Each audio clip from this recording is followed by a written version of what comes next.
പ്രായമായ ആളുകൾക്ക് മുട്ടുവേദന കണ്ടുവരുമ്പോൾ അവരെപ്പോഴും ചോദിക്കുന്ന കാര്യമാണ്, നമുക്കിനി ദൂരയാത്രയൊക്കെ ചെയ്യാൻ പറ്റുമോ, ഒരുപാട് നേരം ഇരിക്കാൻ പറ്റില്ലല്ലോ, അതുപോലെ തന്നെ ഈ വേദന ജീവിതകാലം മുഴുവനും ഉണ്ടാകുമോ എന്നൊക്കെ. അപ്പോൾ മുട്ടുവേദനയെ സംബന്ധിച്ചിട്ടുള്ള കാര്യങ്ങളാണ് ഇന്നത്തെ വീഡിയോയിലൂടെ നമ്മൾ ഡിസ്കസ് ചെയ്യുന്നത്. അതായത് മുട്ടുവേദന വന്നു കഴിഞ്ഞാൽ എന്തൊക്കെ ചെയ്യാം, മുട്ട് ബലപ്പെടുത്താനായി എന്തൊക്കെ ചെയ്യാം, ഫ്ലൂയിഡ് കൂട്ടാനായി എന്തൊക്കെ ചെയ്യാം, തേയ്മാനം കുറയ്ക്കാനായി എന്തൊക്കെ ചെയ്യാം എന്നുള്ളതാണ് ഇന്നത്തെ വീഡിയോയിലൂടെ ഡിസ്കസ് ചെയ്യുന്നത്. ഞാൻ ഡോക്ടർ ആമിന, QNB ഹെൽത്ത് കെയറിലെ മെഡിക്കൽ ഓഫീസറാണ്.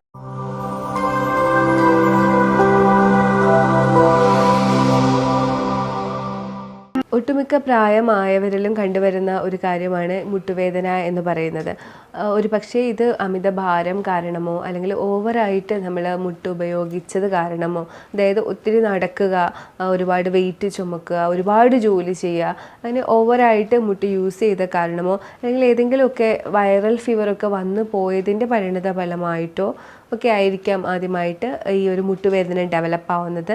ഇത് സാധാരണയായിട്ട് ഇരുന്നിട്ട് എഴുന്നേൽക്കാൻ പറ്റാത്ത അവസ്ഥയായിട്ട് ഫീൽ ചെയ്യുക, അതുപോലെ തന്നെ കൊളുത്തിപ്പിടിക്കുക, സ്റ്റിഫായിട്ട് മുട്ട് ഫീൽ ചെയ്യുക, വേദന, നീര്, നടക്കുമ്പോൾ സൗണ്ട് കേൾക്കുക, ക്ടിക് ക്ടിക് എന്ന് പറയുന്ന സൗണ്ട് കേൾക്കുക, അതുപോലെ തന്നെ സ്റ്റെപ്പൊക്കെ കയറുമ്പോഴും ഈ ഒരു പൊട്ടുന്ന പോലത്തെ സൗണ്ട് കേൾക്കുന്ന ഒരു അവസ്ഥയാണ് ഈ ഒരു മുട്ടുവേദന എന്ന് പറയുന്നത്. പല രീതിയിലുള്ള മുട്ടുവേദനകൾ ഉണ്ട്. അതിൽ ഓസ്റ്റിയോ ആർത്രൈറ്റിസ് എന്ന് പറയുന്ന ഒരു വാദമാണ് കൂടുതലായിട്ടും കണ്ടുവരുന്നത്. കൂടുതലായിട്ടും മുട്ടുകൾക്ക് ഇടയിലുള്ള മുട്ടിൻ്റെ ആ ഒരു എല്ലുകളുടെ ഇടയിലുള്ള അവിടെ കാർട്ടിലേജ് ഉണ്ട്, അതിനകത്താണ്, ഫ്ലൂയിഡിനകത്താണ് ഈ എല്ലുകളെല്ലാം ഇരിക്കുന്നത്. അതിനു വേണ്ടിയുള്ള ദ്രാവകമാണ്, ആ എല്ലുകൾ കൃത്യമായിട്ട് വർക്ക് ചെയ്യാനുള്ള ദ്രാവകമാണ് ഈ ഫ്ലൂയിഡ് എന്ന് പറയുന്നത്. അപ്പോൾ ഈ ഫ്ലൂയിഡിൻ്റെ കുറവ് മൂലം ആ കാർട്ടിലേജും എല്ലുകളും തമ്മിൽ കൂട്ടിയുരസി അവിടെ ചെറിയ ചെറിയ ടയറുകൾ, മുറിവുകൾ ഉണ്ടായി, പിന്നെ അതിന് അണുബാധയുണ്ടായി അത് വേദനയായി മാറുന്ന അവസ്ഥയാണ് ഓസ്റ്റിയോ ആർത്രൈറ്റിസ് അഥവാ മുട്ടിനുണ്ടാകുന്ന വാദം എന്ന് പറയുന്നത്. അപ്പോൾ അതൊരു അണുബാധയാണ്. മുട്ടുവേദന അനുഭവപ്പെടുന്നവർക്ക് ESR, അതുപോലെ തന്നെ CRP, പിന്നെ ഡിഫറൻഷ്യൽ കൗണ്ട് ഒക്കെ നോക്കാവുന്നതാണ്, അവർക്ക് അണുബാധയുണ്ടോ ഇല്ലയോ എന്നൊക്കെ അറിയാനായിട്ട്.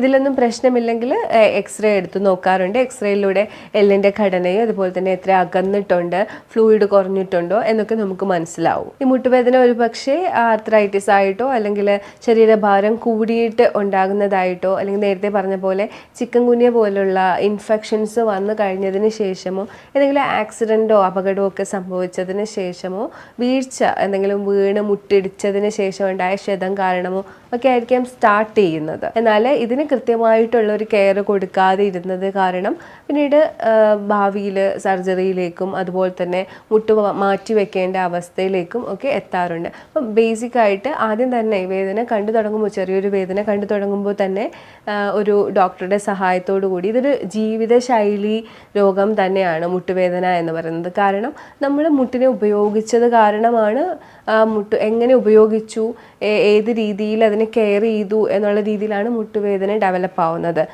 മുട്ടിനെ ഒരുപാട് ഉപയോഗിക്കുക, അതുപോലെ തന്നെ ശരീരഭാരം ഒത്തിരി കൂടുക, നമ്മൾ വേണ്ടത്ര ന്യൂട്രീഷൻസും പോഷകാഹാരങ്ങളൊന്നും കഴിക്കാതിരിക്കുക, ഇത്തരം അവസരത്തിലാണ് മുട്ടിൻ്റെ ആരോഗ്യം പെട്ടെന്ന് പോകുന്നത്. അപ്പം ഇതും ഒരു ജീവിതശൈലിയിൽ വരുന്ന ഒരു അപാകത തന്നെയാണ് ഈ ഒരു മുട്ടുവേദന എന്ന് പറയുന്നതും.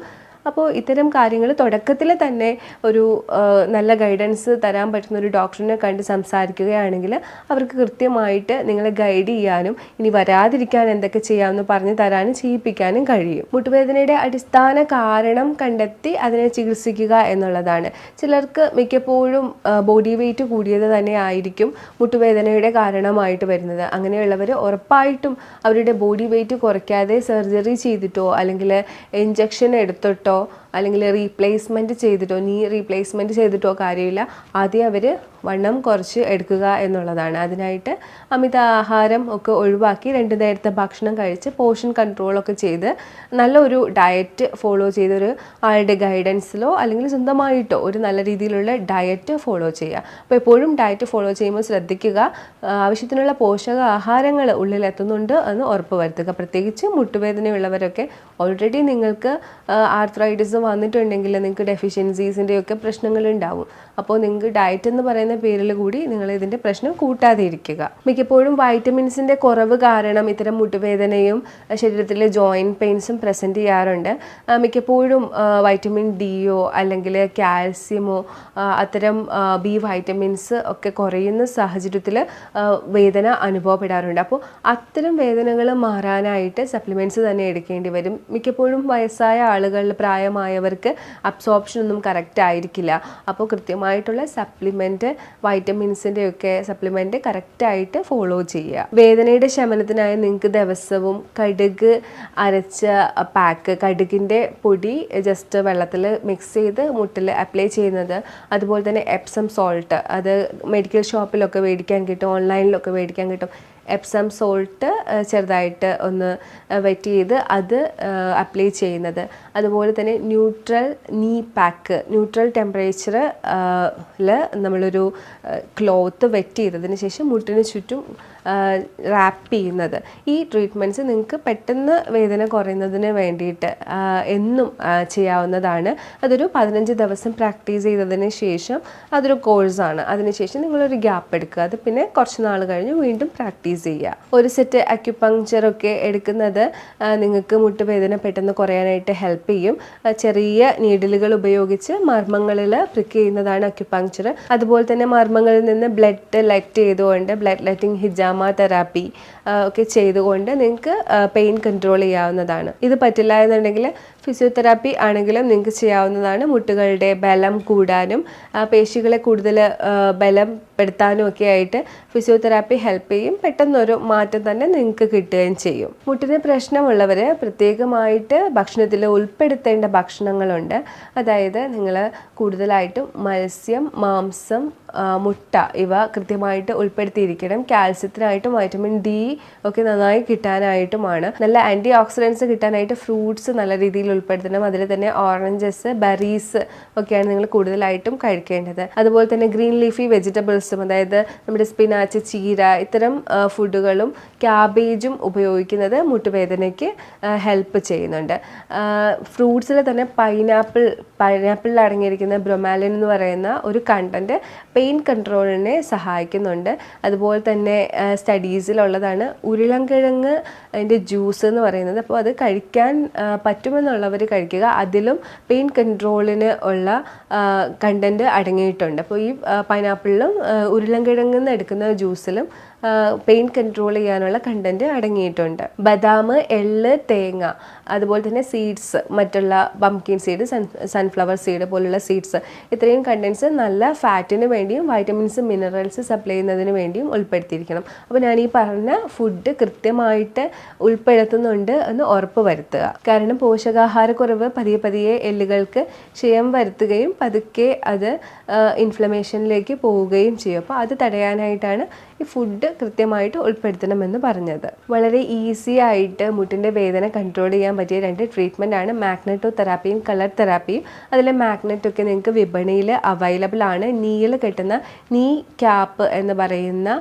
മാഗ്നെറ്റ് അവൈലബിൾ ആണ്. അപ്പോൾ അത്തരം മാഗ്നെറ്റ്സ് ഒരു 20 മിനിറ്റ്സ് ഡെയിലി ഉപയോഗിക്കുകയാണെങ്കിൽ അങ്ങോട്ടേക്കുള്ള രക്തയോട്ടം കൂടാനായിട്ട് ഹെൽപ്പ് ചെയ്യുന്നുണ്ട്. അതുപോലെ തന്നെ കളർ തെറാപ്പിയിൽ റെഡ് ലൈറ്റ് ആണ് കൂടുതലായിട്ട് ഉപയോഗിക്കുന്നത്. അപ്പോൾ റെഡ് ലൈറ്റ് ഉപയോഗിക്കുന്നത് ആൻറ്റി ഇൻഫ്ലമേറ്ററി ആയിട്ട് വർക്ക് ചെയ്യുന്നുണ്ട്. അപ്പോൾ IR ലൈറ്റ് നിങ്ങൾക്ക് ഉപയോഗിക്കാവുന്നതാണ്. അപ്പോൾ അതൊക്കെ കൊടുക്കുന്ന ക്ലിനിക്സ് ഉണ്ടാവും. അവിടെ നിന്നും നിങ്ങൾക്ക് ഈ ട്രീറ്റ്മെൻറ്റ് എടുക്കാവുന്നതാണ്. പലതരം വ്യായാമങ്ങളും സ്ട്രെച്ചസുകളും യോഗാസനകളും മുട്ടിൻ്റെ ഹെൽത്തിന് വേണ്ടിയിട്ട് സഹായിക്കാറുണ്ട്. പശ്ചിമോത്താനാസന, സേതുബന്ധാസന, ജാനു ശീർഷാസന പോലെയുള്ള മുട്ട് സ്ട്രെച്ച് ചെയ്തുകൊണ്ടുണ്ടാവുന്ന, കാലുകൾ സ്ട്രെച്ച് ചെയ്തുകൊണ്ടുണ്ടാവുന്ന ആസനകൾ എന്നും ഒരു നേരം ചെയ്യുന്നത് കാലിലെ പേശികളെ ബലപ്പെടുത്താനും അതിലൂടെ മുട്ടുവേദന കുറയ്ക്കാനും സഹായിക്കുന്നുണ്ട്.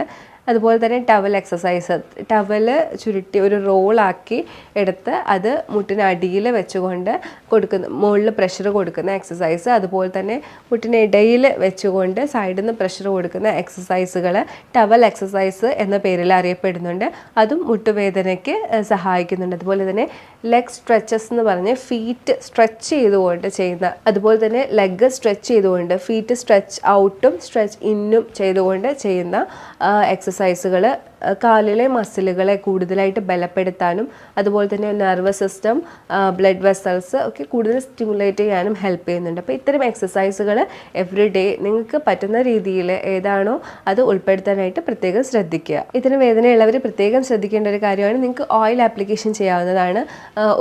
ആഴ്ചയിൽ ഒരിക്കലോ അല്ലെങ്കിൽ 2 പ്രാവശ്യമോ ഏതെങ്കിലും ഒരു നല്ല ഓയിൽ, സഹചരാതി തൈലം അല്ലെങ്കിൽ അതുപോലെ മെഡിക്കേറ്റഡ് ആയിട്ടുള്ള ഓയിൽസോ അല്ലെങ്കിൽ നോർമൽ എന്തെങ്കിലും ഓയിൽ ഒന്ന് ചൂടാക്കി മുട്ടിനെ അപ്ലൈ ചെയ്യുകയാണെങ്കിൽ അതിന് ചുറ്റുമുള്ള മസിൽസ് റിലാക്സ് ആവുകയും അതുപോലെ തന്നെ എല്ലുകൾക്കൊക്കെ ഒരു ചെറിയ അയവ് കിട്ടുകയും ഫ്ലൂയിഡ് കൂടാനായിട്ട് ഹെൽപ്പ് ചെയ്യുകയൊക്കെ ചെയ്യുന്നുണ്ട്. ഹോട്ട് മഡ് ആപ്ലിക്കേഷൻ നിങ്ങൾക്ക് ചെയ്യാവുന്നതാണ്. അതിന് നിങ്ങൾക്ക് മഡ് യൂസ് ചെയ്യാവുന്നതാണ്. അതിലേക്ക് ചൂടുവെള്ളം ഒഴിച്ച് അതിനെ ഒന്ന് പേസ്റ്റാക്കി നിങ്ങൾക്ക് അപ്ലൈ ചെയ്യാവുന്നതാണ്. അതും ഇതുപോലെ തന്നെ റിലാക്സേഷന് വേണ്ടി ഹെൽപ്പ് ചെയ്യും. അതിന് ചുറ്റുമുള്ള മസിൽസിനും എല്ലിൻ്റെയും റിലാക്സേഷന് വേണ്ടി ഹെൽപ്പ് ചെയ്യും. ഇതൊക്കെ ഒരു സപ്പോർട്ടീവ് ട്രീറ്റ്മെൻ്റ് ആണ്.